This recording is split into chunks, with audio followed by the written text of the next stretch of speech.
mungkin mau di pinggir. Apa kabar teman-teman? Jumpa lagi di channel Tukang Foto Vlog. Asik. Kali ini ngevlognya di dalam mobil nih, ngeri. Gokil. Yeay.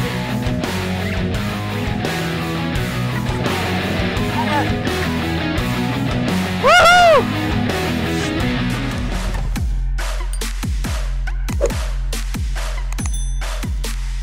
Semoga teman-teman dalam keadaan sehat walafiat ya. Jadi hari ini acaranya adalah memasang sarung jok. Nah, ternyata ini pengalaman pertama masang sarung jok.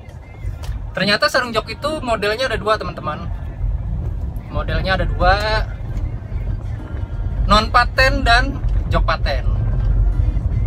Non paten itu sarung jok yang hanya disarungin aja. Waduh. Belakangnya baru sekarang ya joknya. Jadi memberi sarung jok untuk mobil keluarga saya. Jadi modelnya ada dua, sarung jok non paten dan paten. Masing-masing punya kelebihan dan punya kekurangan teman-teman. Jadi untuk teman-teman yang mungkin berminat mengganti sarung jok nih seperti yang sekarang sedang saya pasang di sini nih. Masing-masing punya kelebihan dan kekurangan jok paten dan non paten. Nah, sekarang saya mau coba jok non paten. Jok non paten itu hanya disarungin aja. Kekurangannya memang dia tidak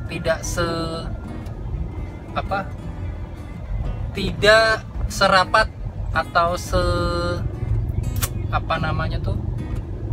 sengepres jok aslinya gitu loh. Kekurangannya. Dan kalau yang sudah lama menggunakan sarung jok non paten, cover jok yang hanya disarungin aja,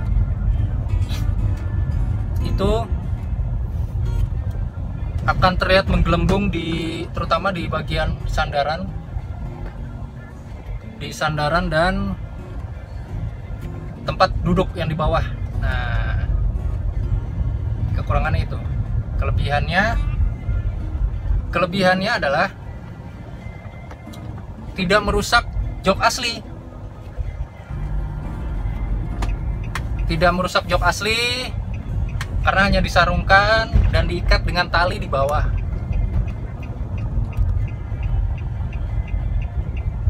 Wah, ngevlog sambil nyetir nih baru pertama kali nih. Hai. Waduh, rusak jalannya kawan. Modar.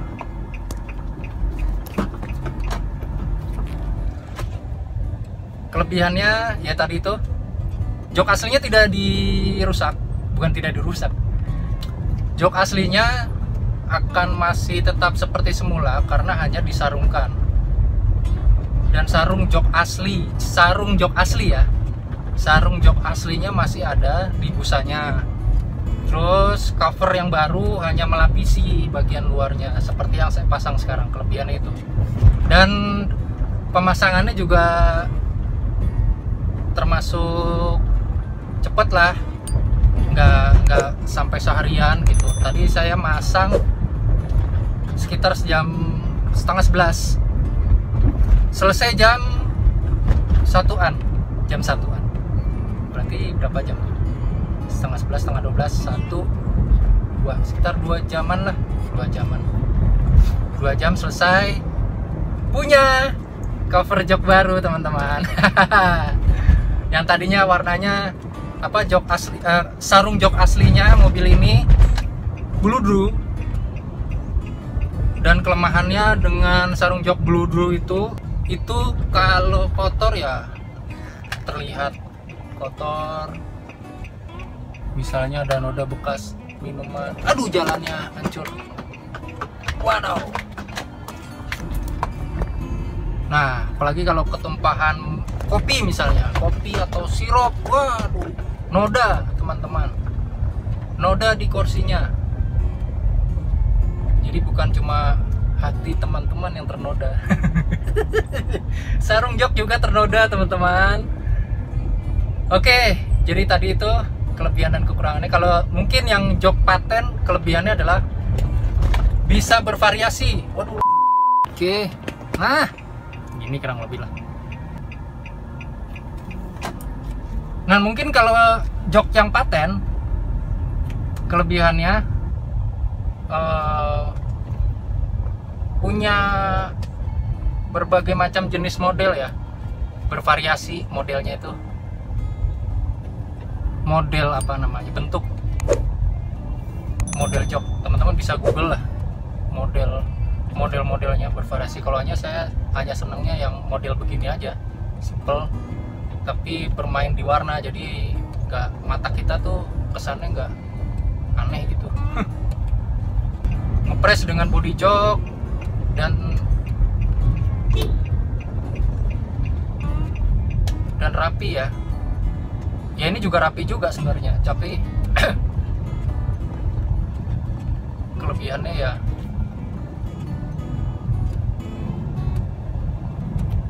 lebih ketat lah gitu, ketat dengan busa, karena mungkin dijahit atau diapain gitu. Mungkin suatu saat nanti kalau ada rezeki lagi mau coba yang sarung jok paten. Jadi prinsipnya gini, sebelum teman-teman mencoba sesuatu atau membeli sesuatu atau menggunakan sesuatu seperti saya ini, sarung jok, survei dulu kelebihan dan kekurangan, lalu baik dan buruknya. Dan kalau ini salah satu juga, sorry kelupaan, jadi loncat-loncat nggak apa-apa ya. Jadi salah satu kelebihannya lagi, kalau jok non paten atau hanya sarung jok aja, seandainya teman-teman mungkin mobilnya akan dijual lagi, itu jok aslinya masih bagus. Itu sarung jok rapet banget bos.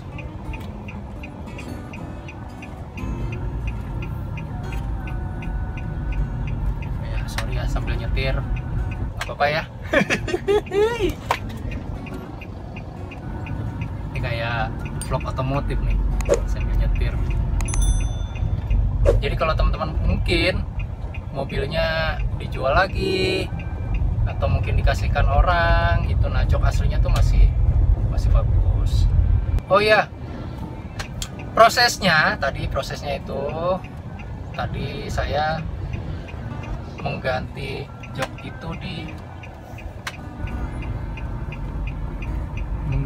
itu di Dekars, di daerah Bekasi, Galaksi Bekasi, Dekars. Prosesnya itu pertama joknya teman-teman nanti akan dibongkar dulu. Sebelumnya sudah melakukan negosiasi warna pilihan gitu ya. Saya memilih sekitar dari hari Senin ya, kalau nggak salah Senin, 3 hari 4 hari lalu dikabari sudah siap pasang, lalu ya sudah pasang hari ini. 4 hari selesai pasang jok. Lalu tadi begitu masuk langsung bongkar joknya, hanya tersisa karpet dasar. Karpet dasar itu nggak dicopot tapi ditiban dengan karpet dasar yang baru. Nah karpet dasar yang lama kan bahannya dari berudru ya, nah itu ternyata banyak kotorannya. Nah itu divakum dulu sebelumnya, divakum, lalu setelah divakum baru mulai memasang sarung jok. Nah nanti saya ada klip-klip sedikit-sedikit menunjukkan proses pemasangan sarung jok non paten. Tuh seperti ini nih ya. Jadi segitu aja teman-teman video cerita saya hari ini, semoga bisa bermanfaat buat teman-teman yang mungkin mau mengganti atau mengubah interior, dimulai dari joknya, mungkin ini bisa jadi cerita yang bermanfaat buat teman-teman semua. Sekian aja cerita dari saya hari ini. Terima kasih sudah menonton teman-teman. Semoga teman-teman selalu dalam keadaan sehat walafiat, dan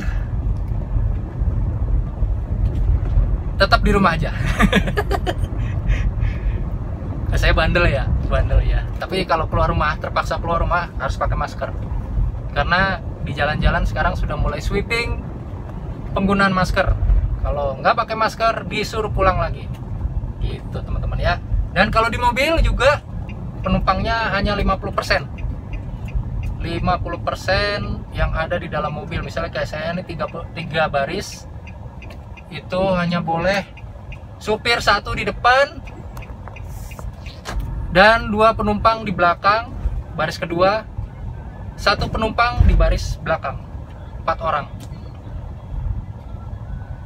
Jadi di samping saya nggak boleh ada penumpang.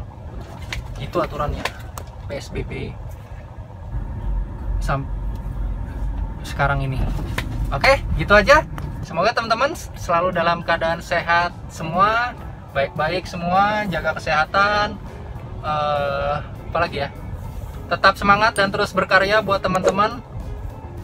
Sampai jumpa di video saya yang selanjutnya. Bye bye.